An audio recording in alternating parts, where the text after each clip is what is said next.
تو پھر وہ مسلمان ہی رہے گا. تو اس لیے مسلمان کی چغلی کرنا، مسلمان کی غیبت کرنا جو ہے وہ غلط ہے. اور اگر آپ اس طریقے سے کسی مسلمان کی چغلی کریں گے، مسلمان کی غیبت کریں گے، تو جو ہے وہ ہو سکتا ہے کہ وہ پھر جو ہے وہ کفار سے جا کے مل جائے، کیونکہ وہ تو ویسے ہی ہے. اگر اس کو آپ یہ کہیں گے کہ مطلب کہ تو نہیں ایسے کیوں کرا، تو اب کافر ہو گیا، تو وہ یہ کہے گا ٹھیک ہے میں کافر ہوں، میں ہی جا کے ملتا ہوں. تو اس لیے جو ہے وہ اس چیز کا دھیان رکھنا ہے کہ چغلی ایک مسلمان کی نہیں ہونی چاہیے. اور یہ بھی دیکھنا ہے کہ جو بندہ جو ہے، جو گنہگار ہے، جو ایسا کر رہا ہے، جس کی آپ چغلی کرنے کے لیے آتر ہیں، تو وہ اس کا جو گناہ کتنا بڑا ہے. اور اگر اس کا گناہ جو کفر میں ہے تو آپ کہہ سکتے ہیں کہ بھئی اس نے تو کفر کرا. اور اگر آپ نے اس کا جو گناہ اتنا بڑا نہیں ہے تو پھر آپ کو جو ہے اس بارے میں سوچنا ہے. اور پھر ہم یہ دیکھتے ہیں کہ کن کنڈیشنز ایسی ہیں جس میں چغلی کرنا، کسی کا اصلی بات بتانا، کسی کی غیبت کرنا، مطلب آپ پر بائنڈنگ کب ہو جاتا ہے. ایک بار حدیث ہے کہ ایک بار،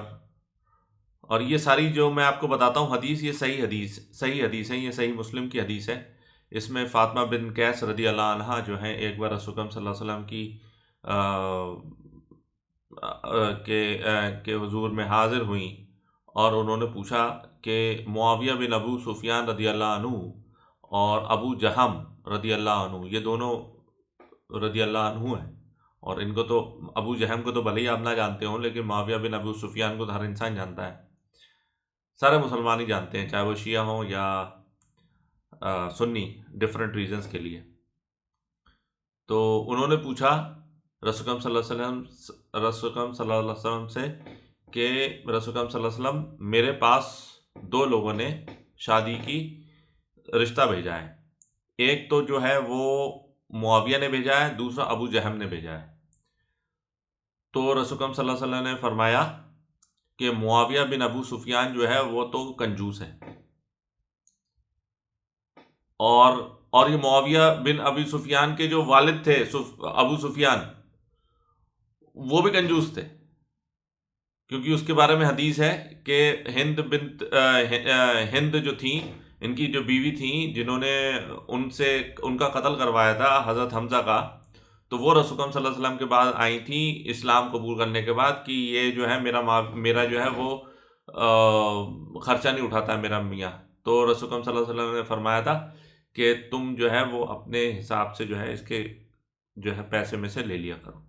جو جتنی تمہاری جو ہے وہ مطلب بنتا ہو، جتنا تمہارا خرچہ ہوتا ہو.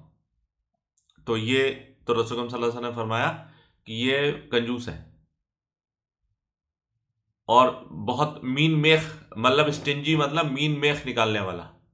کہ مطلب بات بات پہ جھگڑالو اور اس طریقے کی باتیں کرنا. اور ابو جہم جو ہے وہ اپنی بیویوں کی پٹائی کرتا ہے. اب یہ دونوں صحابی ہیں، تو آپ کو یہ دھیان میں رکھنا ہے. تو اس لیے میں نے جو پہلی والی حدیث تھی کہ سارے صحابی ایسے نہیں ہیں کہ سب کے پیچھے چل دیے اور جو ہے وہ آپ جو ہے وہ فلاح پا گئے، ایسا نہیں ہے.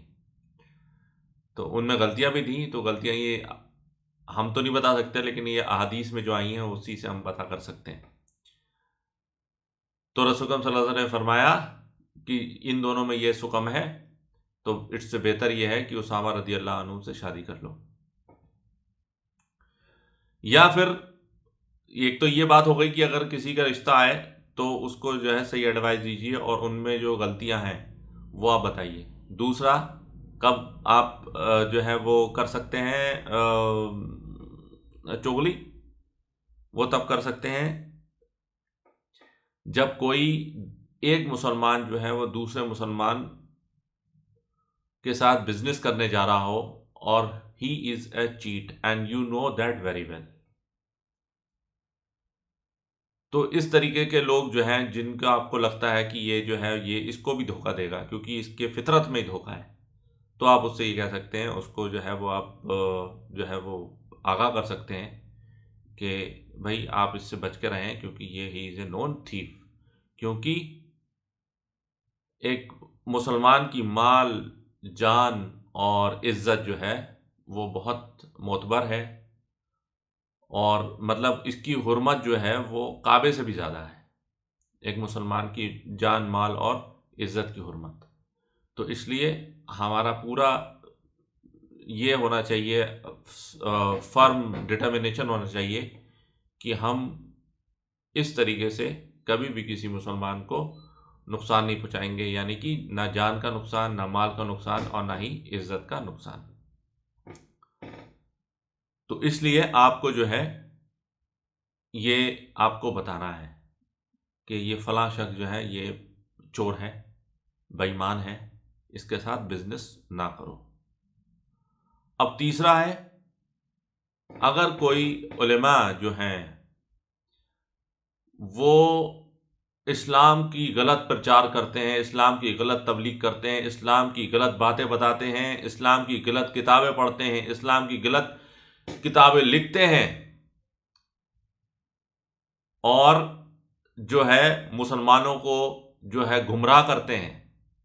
مسلمانوں کو جنت سے دور کر کے جہنم کی طرف لے کے جاتے ہیں، تو ایسے علماء کو جو ہے وہ آپ کو بے نقاب کرنا ہے۔ اور وہی الحمدللہ یہ آپ کا جو بھائی ہے یہ بھی اسی کام میں لگا ہے، اور جن کے جو میں ویڈیوز ڈالتا ہوں، انجینئر محمد علی مرزا، وہ بھی انہی کام میں لگے ہوئے ہیں کہ جو گمراہیاں، جو اچھی بات ہے وہ تو سب کے پاس ہے، ایسا تو ہے نہیں کہ فلاں کے پاس ہے فلاں کے پاس نہیں ہے، جو اچھی بات ہے وہ تو سب کے پاس ہے، لیکن جو گمراہی ہے، ہم اچھی بات کے ساتھ ساتھ اچھی بات کی تلقین بھی کرتے ہیں اور بری بات سے روکتے ہیں۔ تو یہ آپ کا فرض ہے کہ آپ جو ہے وہ ایسے علماء کو بے نقاب کریں، لیکن اس میں دھیان رہے کہ آپ کو یہ دیکھنا ہے کہ آپ اس کی جو غلط باتیں ہیں، اس کی غلط طریقے ہیں، اس نے جو غلط کتابیں لکھی ہیں، اس کے جو غلط عقائد ہیں، آپ کو ان کے بارے میں لوگوں کو بتانا ہے، نہ کہ یہ بتانا ہے کہ بھئی وہ تو افریقن ہے، وہ بلیک ہے، وہ کالا ہے، اس کے دانت باہر کو نکلے ہوئے ہیں،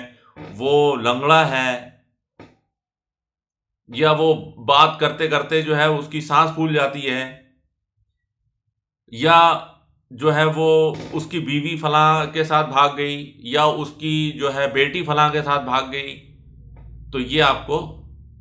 نہیں کرنا ہے کہ فلاں نے 2 شادیاں کی ہیں، تو فلاں نے 3 شادیاں کی ہیں، تو فلاں نے اپنی جو ہے وہ کسی کے ساتھ جو ہے وہ بدفعلی کی ہے، تو یہ آپ کو نہیں بتانی ہے، اس پر پرسنل اٹیک نہیں کرنا ہے۔ اور وہ ہم عموماً دیکھتے ہیں کہ جب اس طریقے کی باتیں ہوتی ہیں تو کچھ لوگ جو ہے پرسنل اٹیک کرتے ہیں،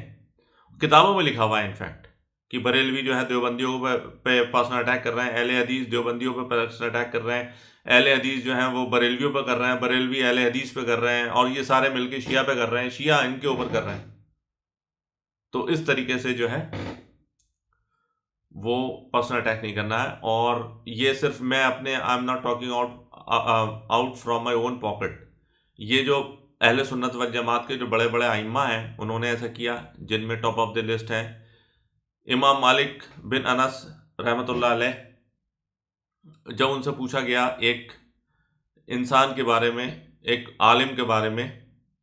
کہ آپ کی اس کے بارے میں کیا رائے ہے، تو انہوں نے چھوٹتے ہی کہا کہ وہ تو دجال ہے، جو دجالوں میں سے ایک بڑا دجال ہے وہ، یعنی کہ ایک بہت بڑا جھوٹا آدمی ہے۔ لیکن یہ اٹیک کرتے ٹائم ہمیں یہ سوچنا چاہیے کہ جو ہم بات کہہ رہے ہیں وہ صحیح ہے یا نہیں ہے، کیونکہ اگر آپ نے اللہ کے ولی کے بارے میں، کسی اللہ کے ولی کے بارے میں ایسا کہا اور وہ جھوٹا ہوا، کیونکہ تو ایسی بات تو اللہ کے ولی کے بارے میں سچ ہو نہیں سکتی، تو اور اگر اللہ کے ولی کے بارے میں جو کسی نے ایسا کہا تو پھر وہ لائبل ہوگا، اور اس کے لیے پھر جہنت کی بشارت ہو جائے گی، کیونکہ اللہ کے ولی سے دشمنی رکھنا اللہ سے دشمنی رکھنا ہے۔ اور ایسے ہی امام شافعی سے ایک بار یہ پوچھا گیا کہ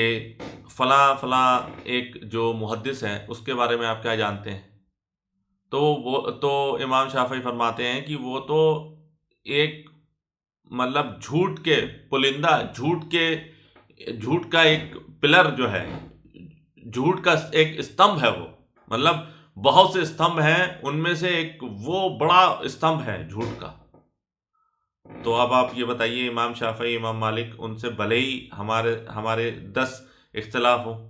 لیکن جو بات صحیح ہے وہ تو سب کی ماننا چاہیے۔ تو یہ جو 4 امام جو بڑے ہیں، ان میں سے 2 کی بات تو میں نے آپ کو بتا دی کہ امام شافعی کی اور امام مالک کی۔ اب یہ میں بتاتا ہوں آپ کو امام احمد بن حنبل کی۔ امام احمد بن حنبل کہا کرتے تھے کہ ایک انسان جو تہجد پوری رات پڑھتا ہے وہ صرف اپنے لیے فائدہ کماتا ہے، لیکن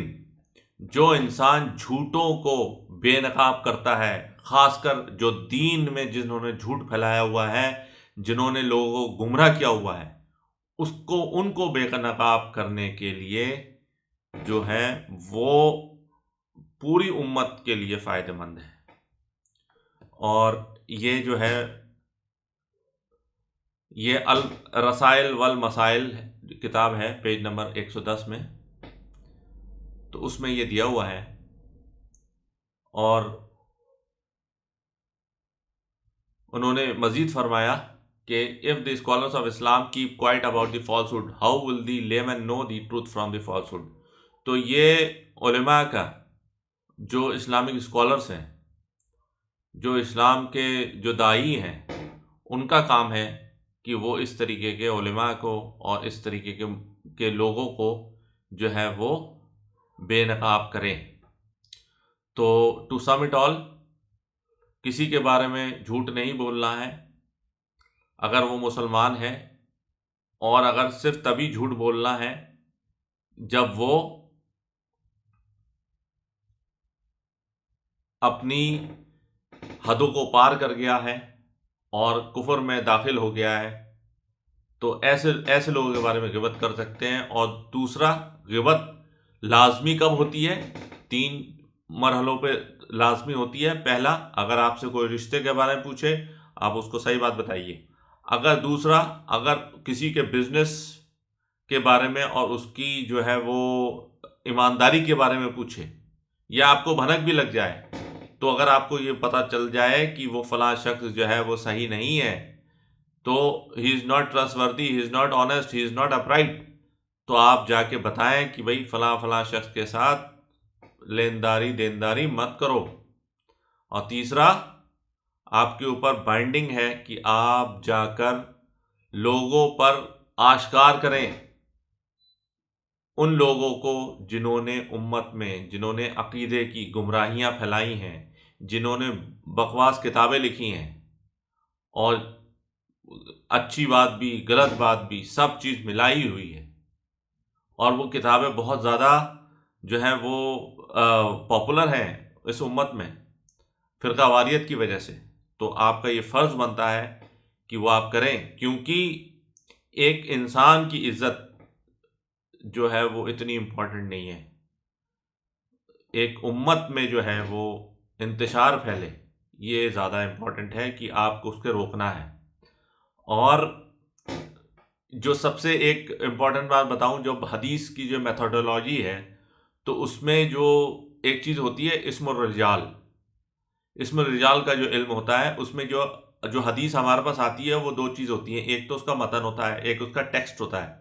ایک یہ ہوتا ہے کہ جو فلاں نے فلاں سے سنا، فلاں نے فلاں سے سنا، فلاں نے فلاں سے سنا، تو اس میں جو ہے الگ الگ لوگ جو ہیں وہ ہوتے ہیں جو بولتے ہیں کہ میں نے اس سے سنا، میں نے اس سے سنا، میں نے اس سے سنا، تو اس میں یہ دیکھنا ہوتا ہے، اس کو اسم الرجال کہتے ہیں، کہ یہ فلاں شخص نے اس سے ملا تھا یا نہیں ملا تھا، یہ فلاں شخص کا حافظہ کیسا تھا، یہ فلاں شخص سچا تھا یا جھوٹا تھا، یہ فلاں شخص جو ہے وہ حدیثیں تو نہیں گڑا کرتا تھا، یہ فلاں شخص جو ہے اس کا کردار کیسا تھا۔ تو یہ ایک طریقے سے یہ سب غیبت ہی ہے، اور یہ کرنا فرض ہے، کیونکہ تبھی ہم آپ کو بتا پائیں گے کہ یہ فلاں فلاں جو بات آئی ہے یہ اللہ کے نبی صلی اللہ علیہ وسلم نے بتائی ہے یا نہیں بتائی ہے، اور جو بات اللہ کے نبی صلی اللہ علیہ وسلم نے بتائی ہے اسی سے ہم اپنا عقیدہ مانیں گے۔ تو ڈگری ہوتی ہے، جعلی ہوئی اصلی، بالکل ایسا نہیں ہے۔ حدیث تو حدیث ہوتی ہے، جعلی ہو یا اصلی، بالکل ایسا نہیں ہے۔ جو ہمارا عقیدہ اور ہمارا دین اور ہماری زندگی جو ہے وہ ڈیپینڈ کرتی ہے قرآن مجید کے کلام پر اور صحیح حدیث کے کلام پر. جو صحیح حدیث ہمارے تک رسول اکرم صلی اللہ علیہ وسلم سے پہنچی ہیں ہم وہی ماننے کو بائنڈنگ ہیں. باقی جو ہے اس طریقے کی باتیں جو ہیں وہ ہم بائنڈنگ نہیں ہیں. اور اسی کو سب سے زیادہ اسٹار کیا ہوگا کہ میں آپ کے سامنے یہ جو ویلاگ سیریز لے کے آیا ہوں اس میں 100 میں ویڈیوز بناؤں گا اور اس میں 100 انشاءاللہ میں یہ بتاؤں گا کہ یہ 100 امت میں حدیث کے نام پر یہ جھوٹ پروسا جا رہا ہے. ان میں سے ہی ایک یہ ہے اور جو میرا مقدمہ ہے اس کو یہ اور تقویت دیتا ہے اور اس کو پختہ کرتا ہے. یہ باتیں اللہ کے نبی صلی اللہ علیہ وسلم کی اور جو اہل سنت والجماعت کے جو بڑے ائمہ ہیں ان کی. اور انشاءاللہ ہم آگے لے کے چلیں گے. اور جو گمراہیاں لوگوں میں آ گئی ہیں امت میں آ گئی ہیں ہم اپنی چھوٹی سی کوشش کریں گے کہ اس سے ہم بچیں اور دوسرے لوگوں کو بچائیں. واللہ اعلم. سبحانک اللہم و بحمدک اشہد ان لا الہ الا انت استغفرک و اتوب الیک وما علینا الا البلاغ المبین. جزاکم اللہ خیر. السلام علیکم ورحمۃ اللہ وبرکاتہ.